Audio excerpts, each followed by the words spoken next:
Hello, guten Tag und grüß Gott.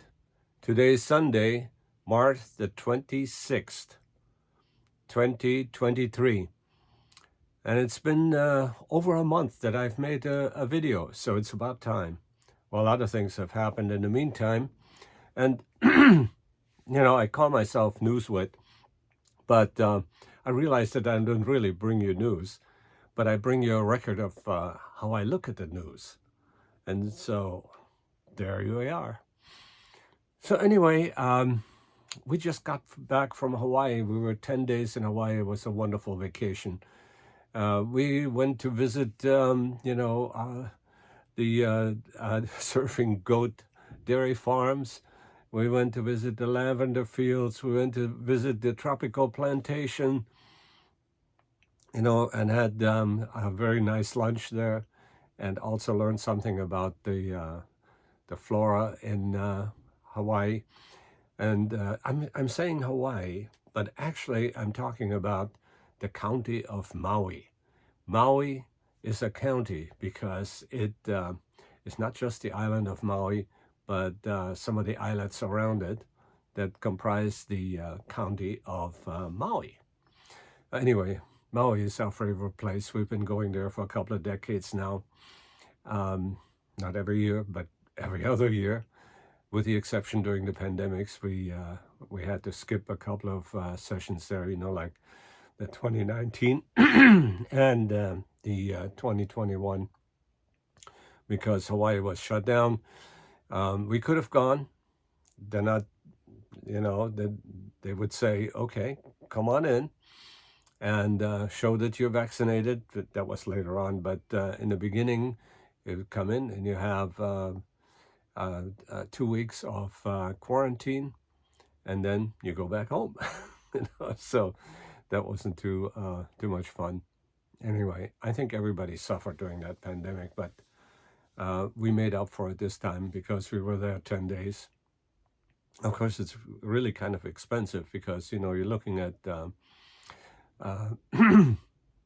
having to rent a car, which is, I don't know, somewhat, maybe $2,200-$2,300. I'm just giving you swags here.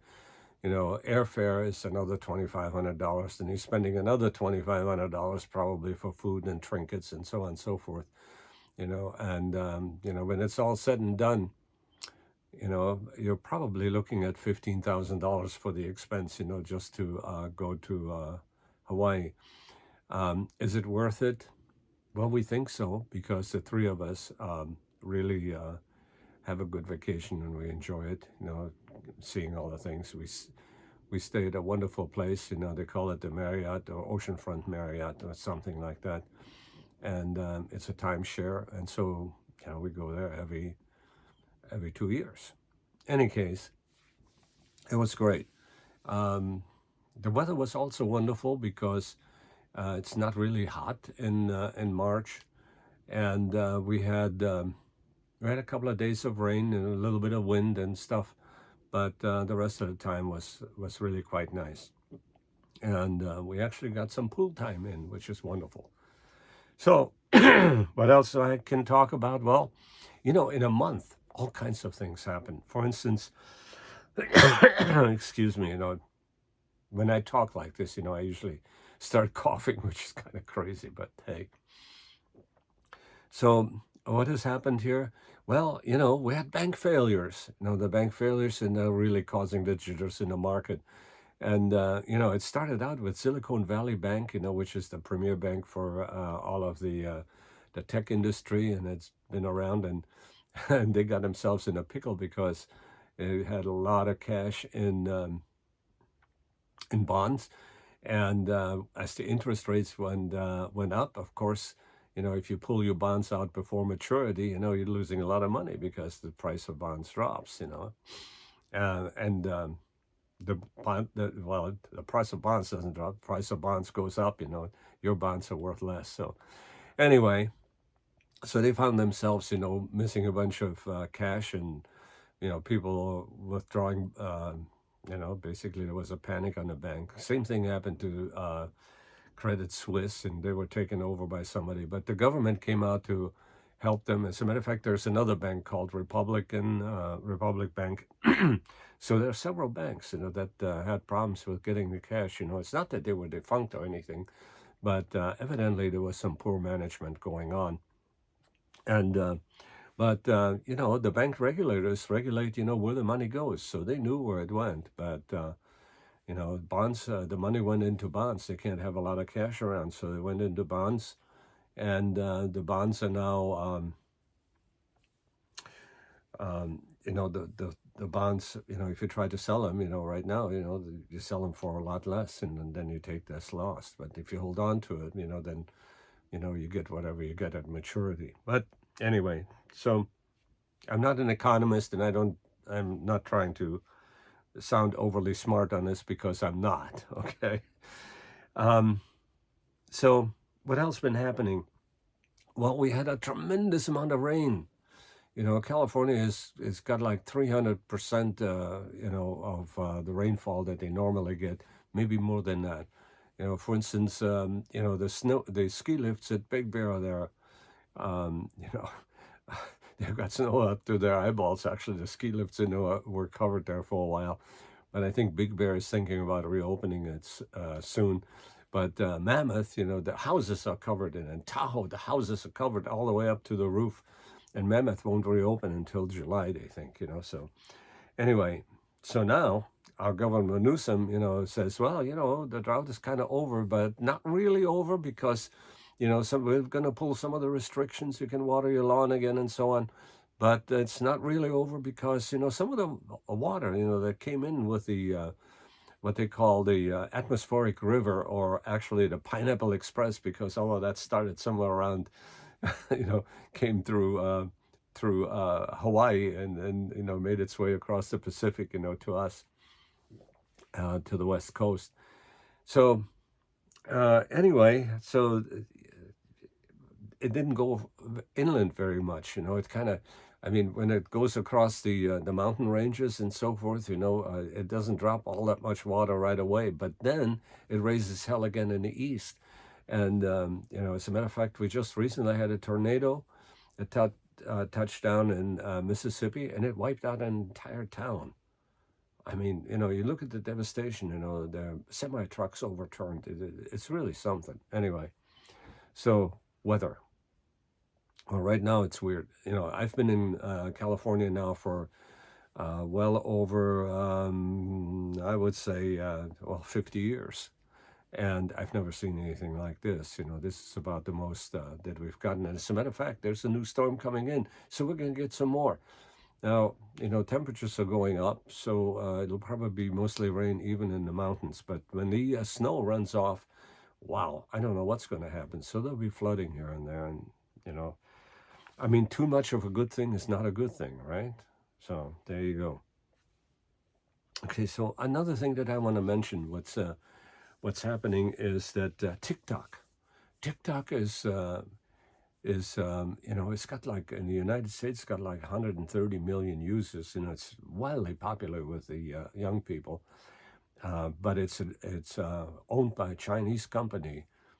I think they call it ByteDance. ByteDance owns TikTok.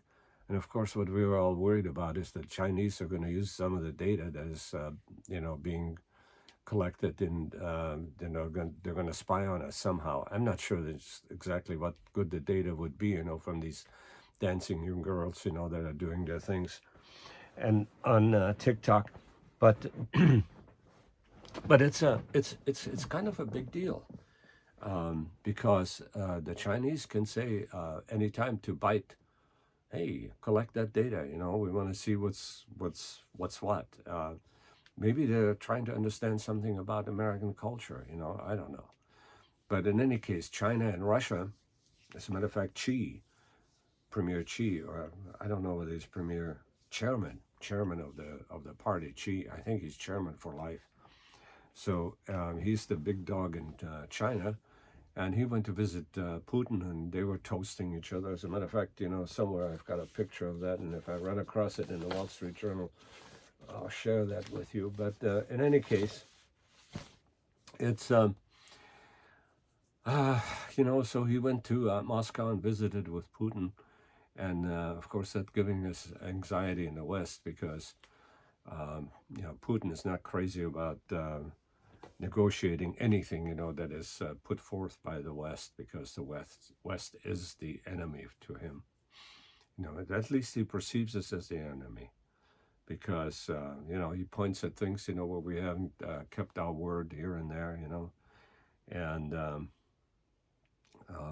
maybe he's justified looking at us with suspicion, but it does not justify invading another country, and killing tens of thousands of people and displacing millions of them all over the place. These people are suffering right now. The world is suffering because of this. And you know what? Shame on him. Shame on him. Shame on Putin, because he's changed. He's changed the world. And let me show you how he's changed the world here. I just happen to have an article here somewhere. I hope I can find it real quick. Maybe. Maybe not. I don't know. Probably here somewhere. Yeah. Here's what's happening. This is actually kind of a poignant thing to see. You see that? The Japanese flag and the German flag. All right? And so the headline says, Japan and Germany are again preparing for war.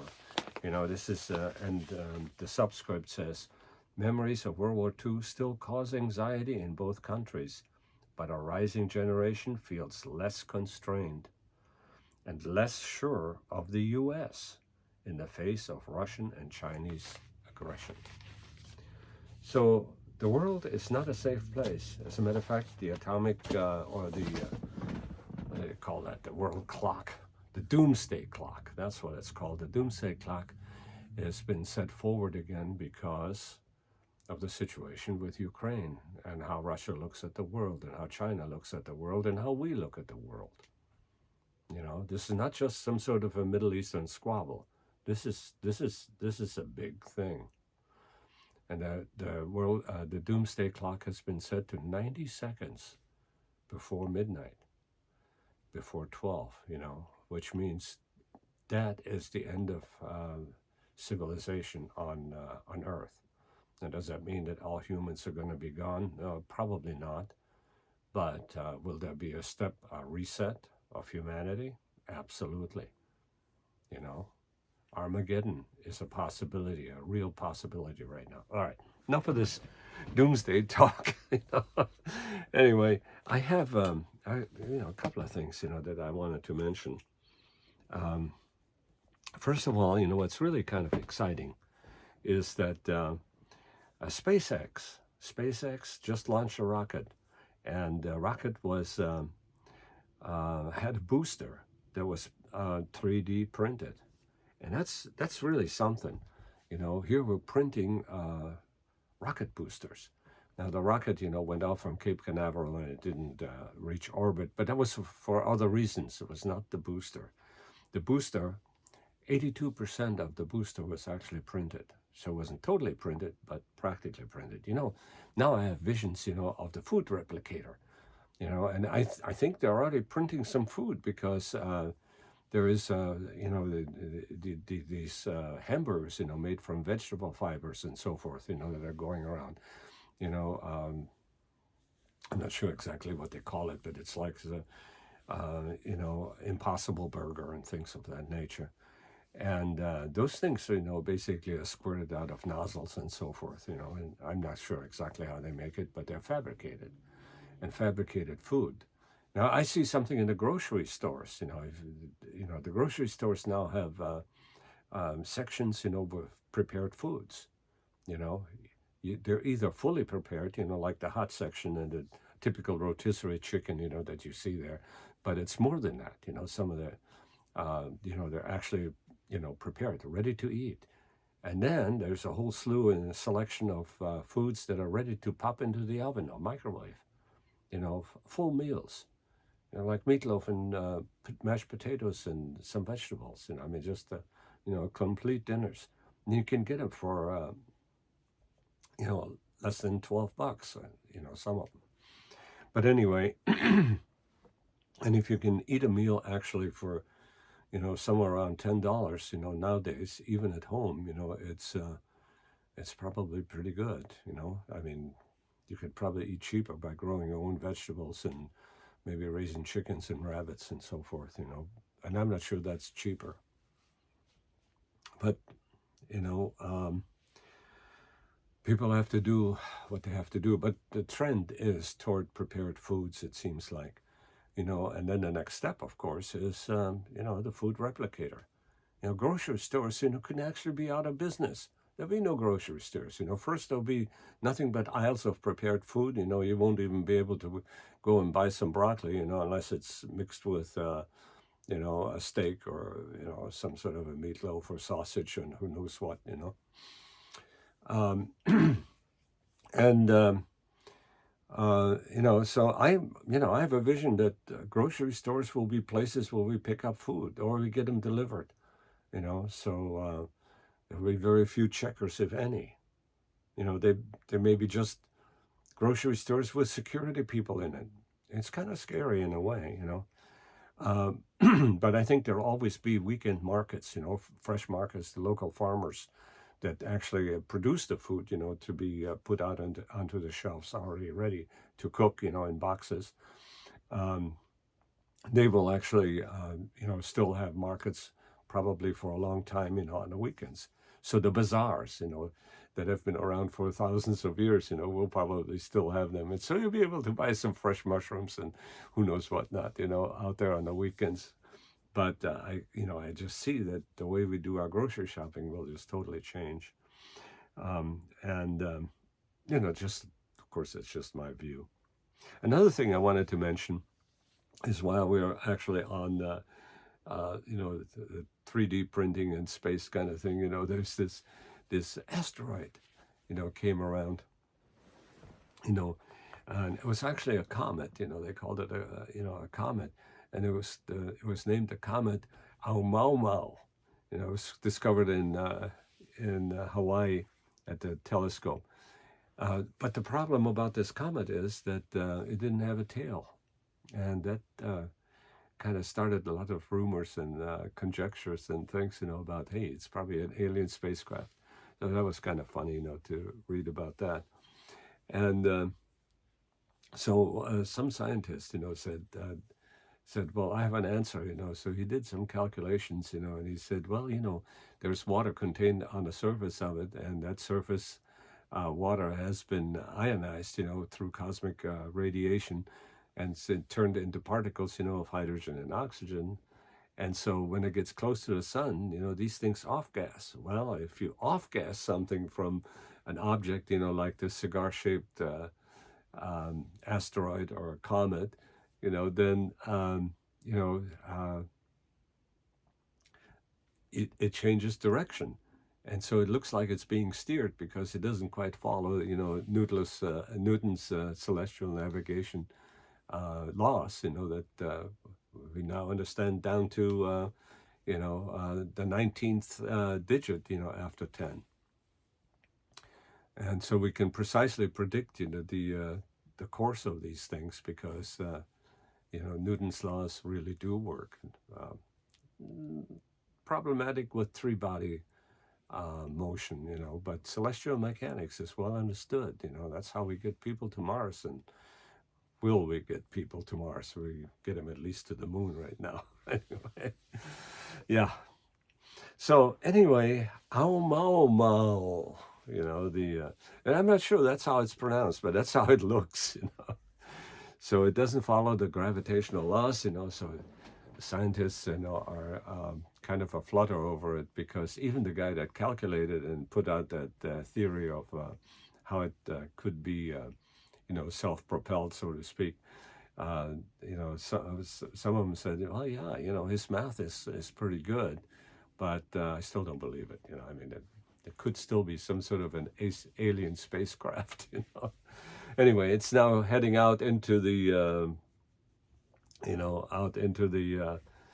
the outer belts, into the asteroid belt and, beyond. Anyway, but of course, another thing is, that they're looking at an asteroid, that is in 2065 or something like this. It's supposed to be a near Earth object. And initially it was thought that maybe it'll even might hit Earth. But hopefully by then, we kind of know what to do with it, kind of push it over, change its course a little bit, maybe ionize it, but and have some off gassing, you know. Anyway, so yeah, so this is what's happening right now, and but on a little more frivolous side, I want to tell you, here's the Ukraine war, the doomsday clock, you know, the world's kind of in trouble, even with climate change. We're looking at, there's thought in the next 20 years, the Mediterranean levels, the ocean levels will raise maybe 10 feet if that's the case. I don't know whether that'll happen or not, but if it does, it'll displace a bunch of people, all over, especially in the island nations. And so if the ocean levels rise, because of global warming. Yeah, as a matter of fact, some of the island nations are already making preparations, like where they're going to go. If they lose their land, they have to go somewhere, so people in the South Pacific, they feel kind of vulnerable about it. But some of these islands are actually under American protectorate, and people could actually move to Hawaii, and we're not talking about millions of people, maybe thousands, tens of thousands. But in any case, rising ocean levels, can cause a problem in the way we live. And of course, we'll have to figure out how to deal with that. So we're having all these issues, going on, TikTok, bank failures, the market fluctuations, all that stuff. And what do the scientists at MIT do?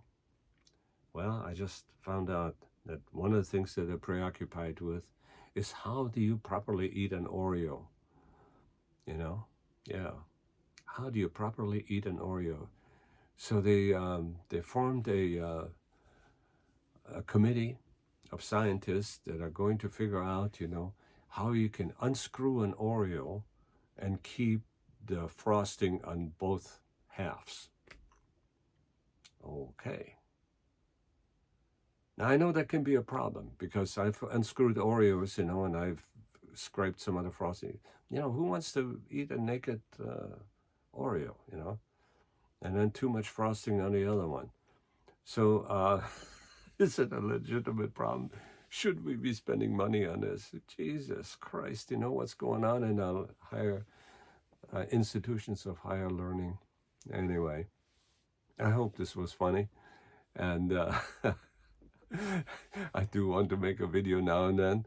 So I did. And hopefully I covered some of the things that are of interest to some people. Maybe not now, but maybe in the past. So I bid you farewell. So long. Auf Wiedersehen.